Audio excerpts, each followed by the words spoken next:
milagro, señor Alfredo.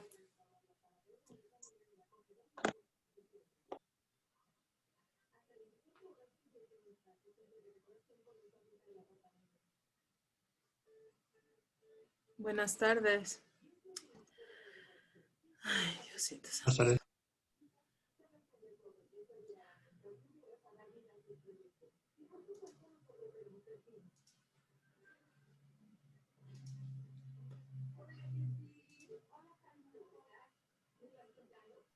Buenas tardes. Buenas tardes.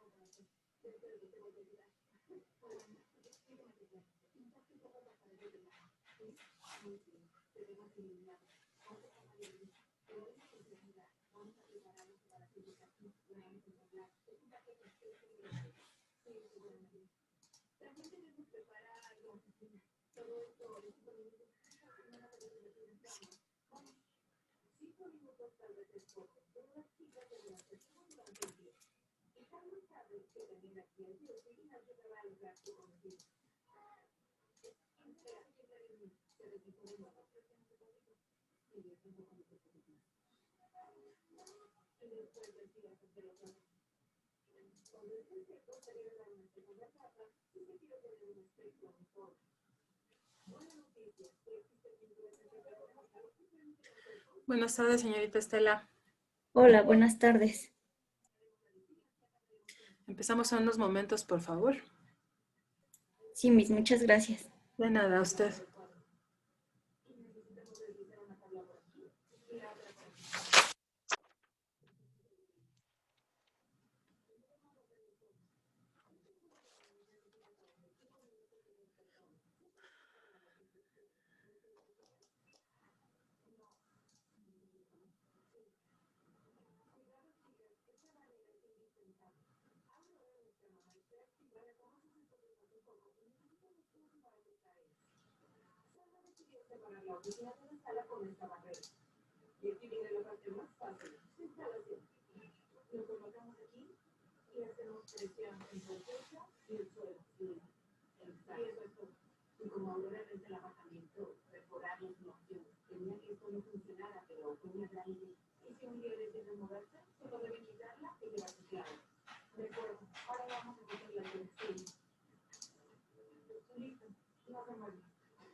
Ok, buenas tardes. Empezamos. Activen cámara, por favor, por indicaciones universitarias.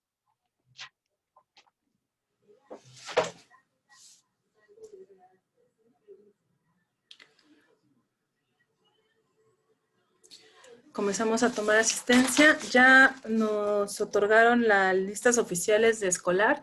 Si alguien no aparece en lista, se le invita por favor a que lo verifique en el área de escolar, por favor. Escolar, ¿ok? Para que lo puedan checar con ellos, porque la maestra Brenda o la licenciada Cari, ellas se ocupan de otras actividades. Entonces, si presentan este tipo de problema, repito, el área correspondiente es el área de escolar de la universidad. Entonces, empezamos. García Delgadillo. Presente. García Rodríguez. Presente, Miss. Garduño Escalona. ¿No está? Lizárraga Sánchez. Presente. Ortega Mercado. Presente. Salazar Quintana. Vence Sánchez. Presente. Disculpe, ¿puede acercarse un poquito más al micrófono porque casi no se escucha? Sí, presente. Gracias, muy amable. Ok. Permítanme lo corroboro en Schoology. El señor Castañeda, me parece que no aparece en lista de escolar, ¿verdad? No lo mencioné. Para que lo arregle, por favor, ¿sí? Porque si no van a seguir apareciendo las faltas. Sí, ¿Sí me explicó? sí, profesora, ya en un rato marco a control escolar. Se acerca, por favor, el micrófono a su boquita porque no lo escucho. Sí, ya me dieron el número de control escolar, ya en un momento les marco para ver qué sucede. ¿Ok?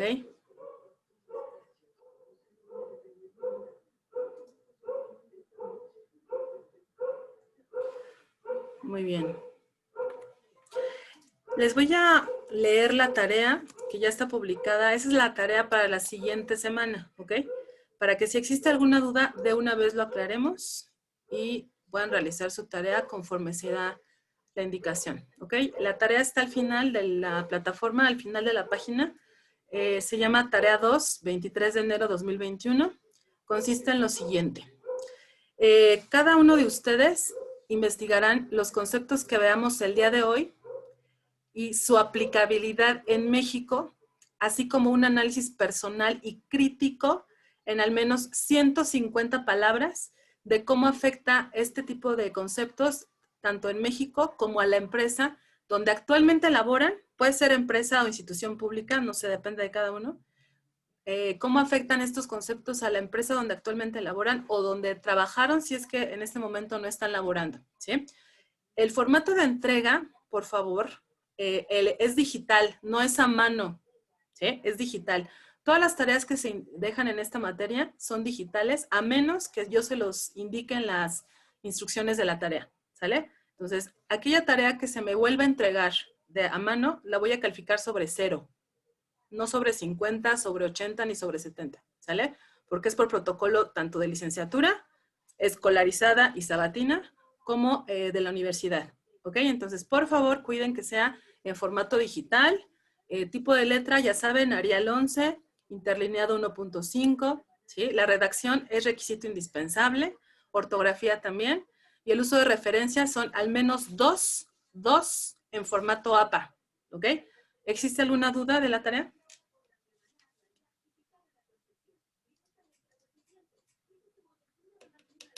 ¿No? ¿Seguras? Bueno, Nada más el interlineado es 1.5, ¿verdad? sí. ¿Lo quiere justificado o hacia la izquierda? Eso sí, eso no es tan importante. Yo necesito nada más que respeten esto. Si respetáramos APA séptima edición rigurosamente, sí les pediría sangría, el tipo de letra, que no es Arial, es Times, gráficos, referencias en cada figura, etcétera, pero bueno, eso lo verán cuando lleguen a investigación. Pero por lo menos las referencias sí en formato APA y el cuerpo del documento en ese tipo de letra y tamaño. ¿Sí? Nada más una duda, ¿incluida la carátula o la carátula No, puede? no necesario que me pongan carátula. Con que me Ah, pongan los datos de identificación generales, nombre completo, grado, licenciatura, ¿no? Y la materia es suficiente. Ujú. ¿Sale? Yo les recomiendo que lo guarden en PDF, porque PDF es procesado de mejor forma por la plataforma. Si ustedes lo hacen en Word, puede que llegue a tener problemas de compatibilidad con la plataforma. No sé por qué, lo desconozco, pero sí me han reportado que algunas veces el formato Word se tarda más, es más pesado, y la plataforma a veces puede que no lo procese adecuadamente. Entonces, mi recomendación, pero repito, es libertad de cada uno, que sea en PDF. ¿Sí? ¿Ok? ¿Alguna duda adicional? No. Ok, bueno, entonces vamos a compartir pantalla. La clase pasada estuvimos viendo una dinámica más de participación, ¿no? De cómo vamos a estar trabajando en la clase, algunos conceptos generales de macroeconomía. Entonces vamos a profundizar hoy día en lo que es la macroeconomía, los temas primordiales de la materia, su utilización o aplicación en la administración. Recuerden, ¿sí? Que tienen ustedes que hacer sus apuntes para derecho a examen o a calificación final del curso. ¿Sale? Entonces, para que lo tomen en cuenta y ustedes decidan si se esperan hacer los apuntes hasta el final, que no sea un copy-paste de mis apuntes, porque lo voy a anotar y entonces se les anularía esta actividad, ¿no? Entonces, repito, tienen que ir armando sus apuntes, sus diagramitas, lo que ustedes necesiten para estudiar. No es copia, repito, es apuntes de lo que ustedes necesiten para la materia, ¿sí? Entonces, para que quede claro esta parte. Ok, entonces, vamos a continuar. Como vimos la clase pasada un poquito, los elementos económicos que de hecho se los platicaba yo en microeconomía cuando empezamos a ver la materia, que también considera la macroeconomía, se trata de entender cómo las organizaciones, los países, las economías consumen, si ahorran o no, cómo lo hacen, la forma de trabajar referente al pago de su sueldo, o sea, perdón, al costo, al precio del ingreso, que ustedes saben que son los sueldos, producir, cuáles son los diferentes sistemas productivos que les benefician mejor, valga el pleonasmo, a cada economía o a cada grupo de entidades económicas, porque repito, estamos en macroeconomía, no en microeconomía, que analizamos un individuo o una empresa o una familia o, no sé, o sea, nada, o sea, aquí en macroeconomía vamos a hablar de muchos. Aquí estamos hablando de los elementos económicos que a nivel economía, macro y micro, se analizan para entender mejor la dinámica económica. Entre esos está, como les estoy comentando, el consumo, el ahorro, el trabajo, la producción, la inversión, las deudas y el pagar impuestos, ¿sí? Esas son las actividades primordiales económicas de las que se ocupa la economía desde sus dos enfoques principales, macro y micro. ¿Sale? Recuerden que si tienen alguna duda o alguna participación, levantan la mano aquí en Zoom y les doy la palabra o abren el micrófono, ¿ok? Entonces, la economía como ciencia, bueno, esta parte ya la vimos un poquito de microeconomía, y en economía. Es una ciencia social porque analizamos principalmente comportamientos de los seres humanos en un aspecto económico, su naturaleza, sus actividades, sus instituciones. Esto es muy importante en macro, porque en macro vamos a hablar de Hacienda, vamos a hablar también de cómo el Estado toma decisiones para beneficio de toda la sociedad en su conjunto, de instituciones públicas encargadas del comercio, por ejemplo, entre otras cuestiones de este tipo, ¿no? Ok. Cuando hablábamos de producción, que repito, si se dan cuenta, estoy viendo cada elemento que aquí vi, desde consumir hasta pagar impuestos. La producción, que es otro aspecto que evalúa la economía, y desde dos enfoques, macro y micro. Esto lo vimos cuando hablábamos del flujo circular del ingreso, que es cómo se mueve el dinero en la economía desde cada tipo de ente, empresas, mercados de bienes y servicios, familias, que son los que consumen los productos y servicios que producen los mercados de bienes y servicios, y cómo interactúan los factores productivos, ¿sí? Entonces, si se acuerdan de este flujo circular del ingreso, las empresas producían y vendían los productos y servicios, ¿no? Y además contrataban factores de producción como tierra, trabajo y capital, o sea, tenían esas dos funciones. Después las empresas vendían estos productos ¿a quiénes? A los mercados de servicios que a su vez comercializan estos productos, ¿no? O sea, llámese tiendas, llámese agencias, etcétera, ¿no? Y ahí es en donde compran las familias, ¿no? Que son las familias, le compran al mercado de bienes y servicios. Que repito, el mercado de bienes y servicios son los lugares, ¿no? O los mecanismos comerciales que venden los productos y servicios que las empresas produjeron. Voy aquí, en esta parte del flujo, ¿sí?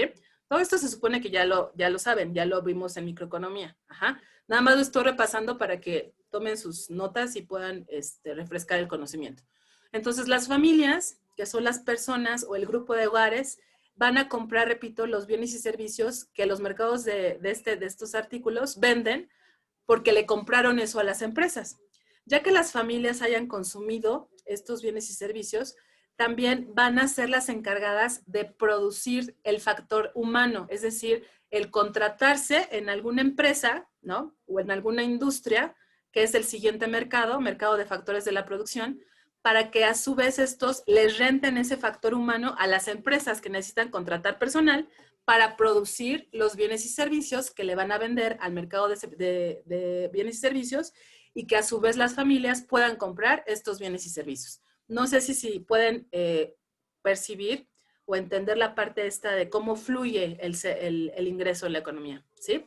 ¿Sale? Entonces, empezamos con empresas productoras que venden a los mercados comerciales, que a su vez les venden a las familias, y estas familias, además de consumir, se rentan como factor humano a los mercados de factores de producción, que a su vez les venden este factor humano a las empresas otra vez para empezar con el ciclo económico, ¿sí?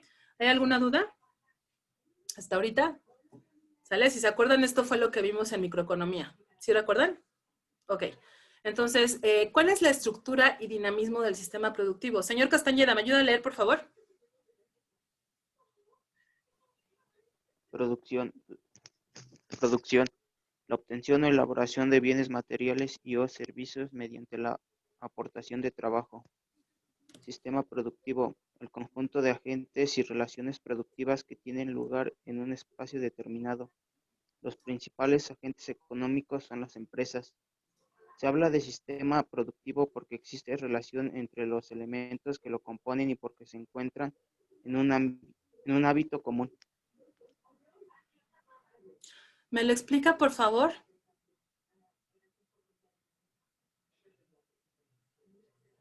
¿Qué entiende por sistema productivo? ¿O cómo lo puede ejemplificar?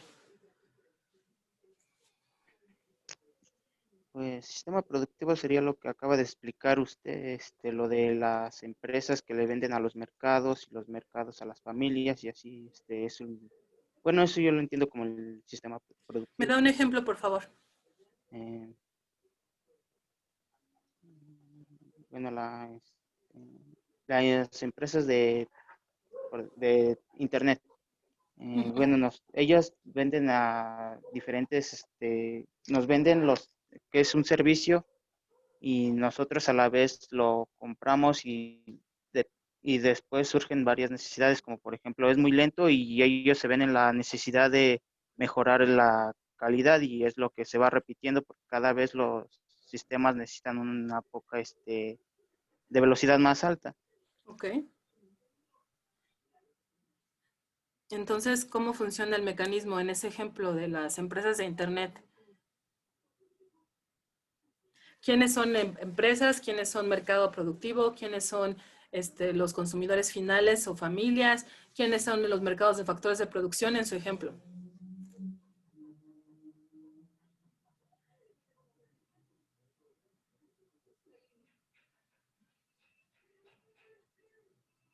¿Alguien más quiere dar algún ejemplo para complementar lo que comentó su compañero? Puede ser otro ejemplo, si gustan. Por decir las empresas que venden muebles para las casas, por decir mesas, sillas, todos elaborados de madera. Ok. Ese sería el mercado de fabricación de productos. Serían obviamente las empresas que las compran, Ajá. por decir la materia prima o serían los artesanos. O sea, la primera, Ajá, las empresas ok. serían como los artesanos. Después Ujú. serían las empresas grandes que compran todo este tipo de mercancía. Ok, bien. O sea, Y por ejemplo, después, mueblerías. mercado, Ok. este será mi mercado de bienes, Ujú, ¿no? ujú. Y después estos, a su vez, estarían vendiéndoles un servicio para poder venderlas a las familias. Y luego nos falta un...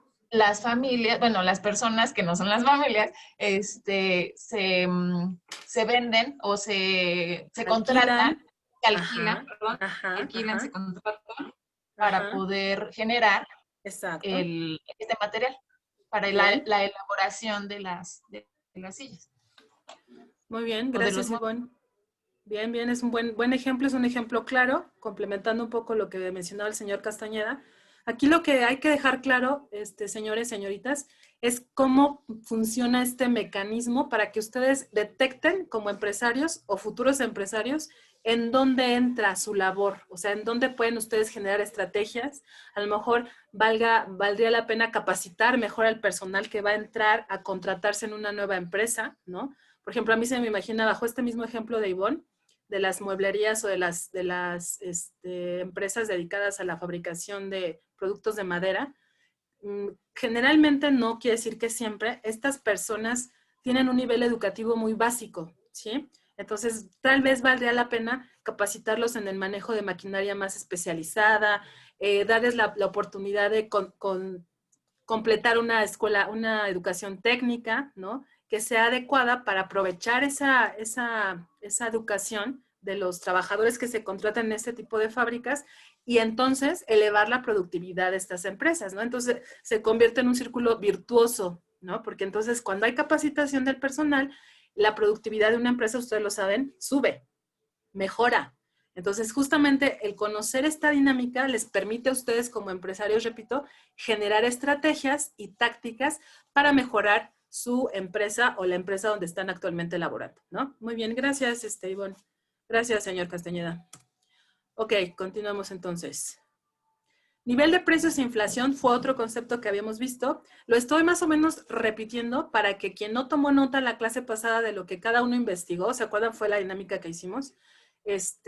Lo tome nota y ya les quede más completo su apunte, ¿no? Entonces, el nivel de precios e inflación, ya saben que la inflación se define como un incremento desmesurado del nivel de precios en la economía, ¿no? Entonces, tanto para bienes como servicios. Evidentemente, no siempre es tan posible controlar este incremento, ¿no? Y efectivamente, cuando no es posible controlarlo o prevenirlo, ¿no? O por lo menos tenerlo presente para poder actuar en consecuencia, es cuando es muy dañino para una economía cualquiera de la que se trate, ¿no? Entonces, porque genera otros problemas económicos como desempleo, como escasez, como recesiones, etcétera, ¿no? Entonces, hay que tratar de controlar lo más que se pueda los niveles de inflación para poder mantener la economía lo más sano posible. ¿Cuáles son los tipos de inflación? Señor Lizárraga, ¿quiere leer esta diapositiva o me paso con otra persona? Sí, sí, leo. Adelante, por favor. Tipos de inflación moderadas son las tasas de inflación de un solo dígito, ejemplo, 3.23%. Galopante galopante se mide de 2 a 3 dígitos, ejemplo, 66.23%. Hiperinflación.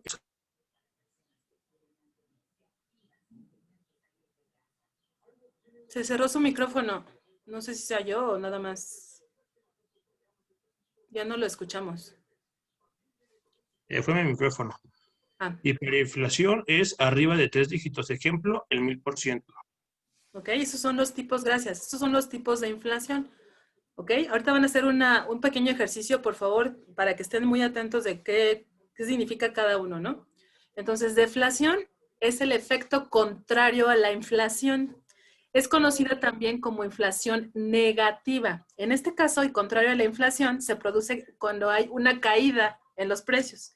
Esto, aunque pueda parecer bueno, ¿no? Muchas veces ocurre en tiempos de recesión económica y, entre otras cosas, puede deberse al exceso de oferta. Entonces, imagínense, son empresarios, ¿no? Venden, no sé, muebles, venden comida, venden algún servicio, ¿no?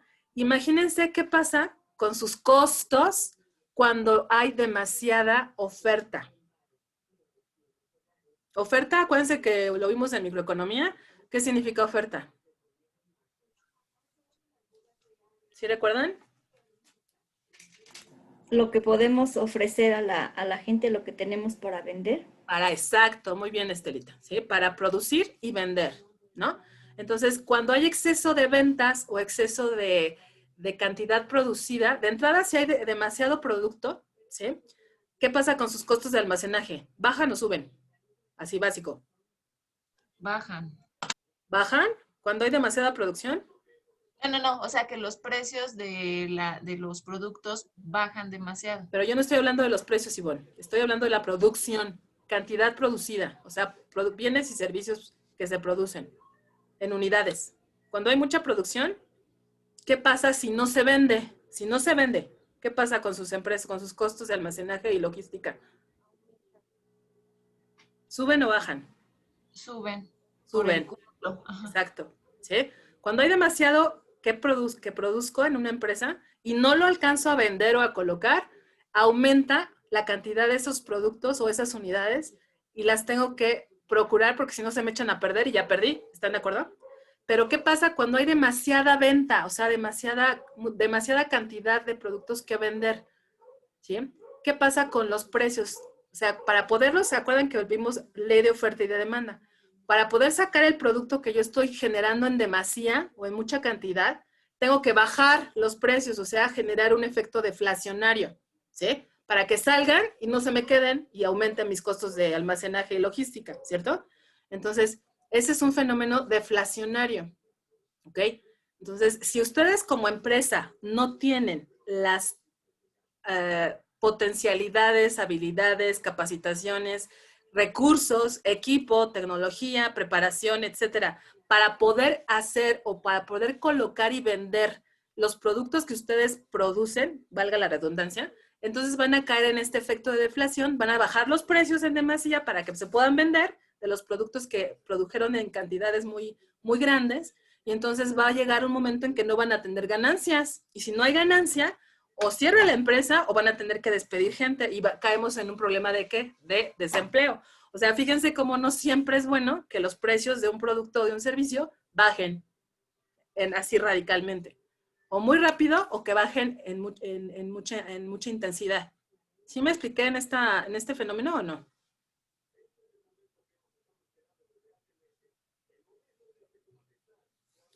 ¿Qué pasa si baja mucho el precio del limón? Para los productores de limón, ¿va a ser bueno o va a ser malo? ¿Van a tener ganancias? Tendrían pérdidas. Claro, ¿sí? Porque van a llegar a un punto en que casi van a regalar el limón. Si no se les queda y se echa a perder. ¿Sí? Pero ¿qué va a pasar con la potencialización del negocio? Pues no se va a poder generar. ¿Cuál va a ser la ganancia, no? ¿Sí me explico? Que sí ha pasado en ciertos productos, desgraciadamente han tenido que casi regalarlos para poder sacarlos y no incurrir en más costos, ¿no? Por eso, o sea, estos ejemplos son para que ustedes comprendan por qué no siempre es bueno la deflación. ¿Sí? ¿Sí me expliqué? Sí, ya les costaría mucho después volver a producir, ¿no? Porque ya no tendrían con qué invertir. Exacto. Y ahí entra otra cosa, exacto, Estelita, que es lo que vimos en microeconomía. Si yo no tengo dinero con qué producir o mejorar mi producción, o invertir en maquinaria o actualización de equipo o algo así, ¿cómo planeo sobrevivir, ¿no? Como empresa. ¿Cómo planeo crecer o expandirme? ¿Cómo planeo seguir dando trabajo, ¿no? ¿Cómo planeo seguir pagando los sueldos y salarios? ¿Sí me explico? O sea, todo se vuelve, ahí sí se vuelve un círculo, ¿qué? Vicioso. ¿Sí? ¿Sí quedó claro? ¿Sí me expliqué? Chicos, si no me contestan, yo asumo que sí, ¿eh? Y yo me sigo. Sí, no, más o menos. ¿Cómo van? Bien. ¿Sí? Ok, gracias. Nivel de precios. Entonces, Linda, ¿me ayuda a leer, por favor?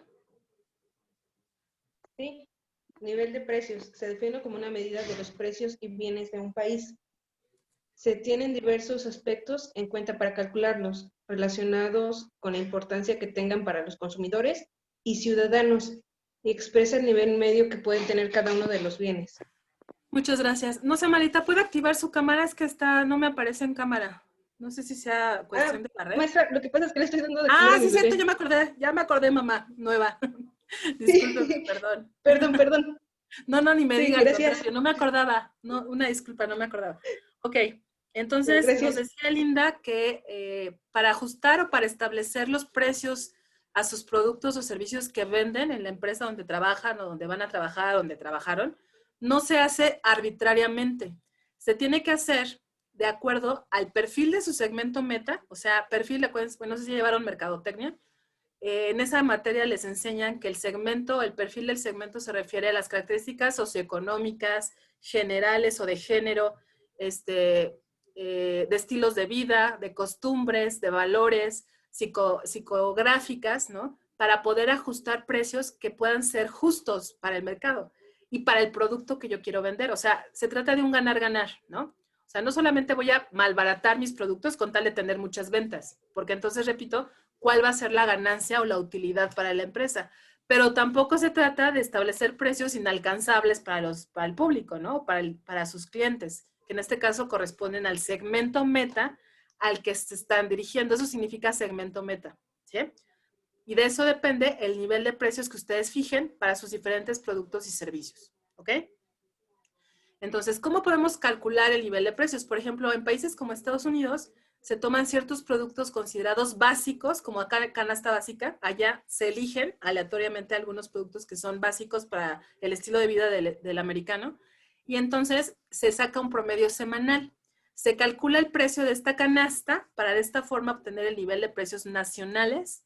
Formas similares existen en otros países con el cálculo de lo que se denomina como canasta básica, ¿no? Entonces, lo que se hace, igual que aquí en México, se hace un promedio de los productos que son básicos y se establece el precio de este promedio, ¿sí? Por ejemplo, ¿no? Vamos a tomar el supuesto de que en un país solo hay dos bienes. Un bien, al que se le determinará como bien A, y otro bien, el bien B, ¿no? A y B. A cada uno le van a poner un precio. Uno a un precio de 100 y otro a un precio de 500, ¿ok? Dólares, pesos, soles, lo que quieran, ¿sí? Ahora van a sumar estos precios con una variación en el periodo de un semestre, siendo ahora cada precio de 150 y 600 respectivamente. El nivel de precios se va a ubicar en 375 y podría afirmar que el nivel de precios ha subido, ¿sí? ¿Cómo se hace esa operación? Vamos a verlo, ¿ok? Si suman 150 más 600, entre 2, porque es un promedio, y nada más hay dos bienes en la economía, en esa economía, ¿sí? El precio promedio va a ser de 375. ¿Ya vieron? Entonces, como está por arriba de un nivel del más bajo, o sea, de 500, de 100, perdón, entonces se dice que hubo un incremento en el nivel de precios en esa economía. Si hubiera salido abajo de 100, quiere decir que hubo un decremento, pero como salió arriba de 100, que es el mínimo, pelas, ya asumimos que el nivel de precios en esa economía de dos bienes, el A y el B, subió. ¿Sí? Pero para sacar ese promedio, tienen primero que saber cuál es el precio de los bienes de esa economía, que en este caso nada más van a ser, para analizar los bienes son los básicos. ¿Sí? En un primer ejemplo. ¿Sí me expliqué o no?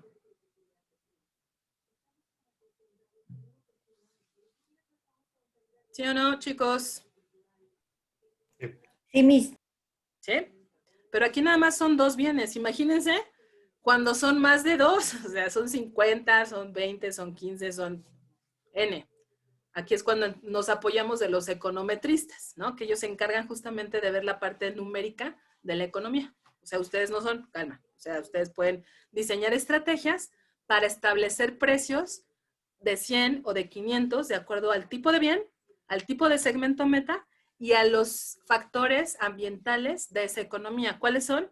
Pues el clima, si hay violencia, si no hay violencia, el lugar no sé, de la accesibilidad que tenga el mercado al producto o al lugar donde se vende el producto, si hay situaciones como la que estamos viviendo ahorita de salud que impiden el acceso a comprar productos como lo hacíamos tradicionalmente de ir a la tienda y comprar la despensa, ¿no? Todo eso tiene que evaluarse para establecer los precios de cada producto. Por eso ustedes, si se dan cuenta, otro factor es el lugar de venta del producto que se llama punto de venta. Entonces, no es lo mismo comprar, no sé, despensa o verdura y fruta en City Market que ir a la central de abasto. ¿Están de acuerdo? O sea, seguramente la calidad de la central de abasto, de la fruta, de la verdura, es mucho mejor y aparte el precio es más barato, ¿cierto? Que en City Market. Ah, no, pero en City Market te están vendiendo, ¿qué? El punto de venta. O sea, te están vendiendo que estás comprando en City Market. ¿Sale? Por eso quien sabe comprar no se rige por el precio, o sea, se rige por la calidad del producto, ¿no? ¿Sale? Pero de hecho, también lo que te ofrecen en el punto de venta es que pues, en la central de abastos nada más encuentras abarrotes y, perdón, lo que son legumbres y todo lo que es el recaudo. Y en cambio, en los puntos de venta, pues te dan más el servicio y aparte, Ajá. pues ya no tienes que moverte de que, Claro, tengo que ir ahora. comodidad. Ajá, exacto. Así es. Sí, hay Entonces, otros factores que influyen en la compra, ¿no? O sea, el estacionamiento, por ejemplo, ¿no? O sea, de entrada yo me paro en un lugar donde pues, no me pueda estacionar. Y por eso sí estoy dispuesta a pagar, créanmelo, ¿no? O la seguridad. A lo mejor en la central de abasto hay mucho La robo, seguridad. ¿no? Limpieza también, ¿sí? Ok, me queda menos de un minuto, chicos. Cierro la sesión y nos reconectamos, por favor. Gracias.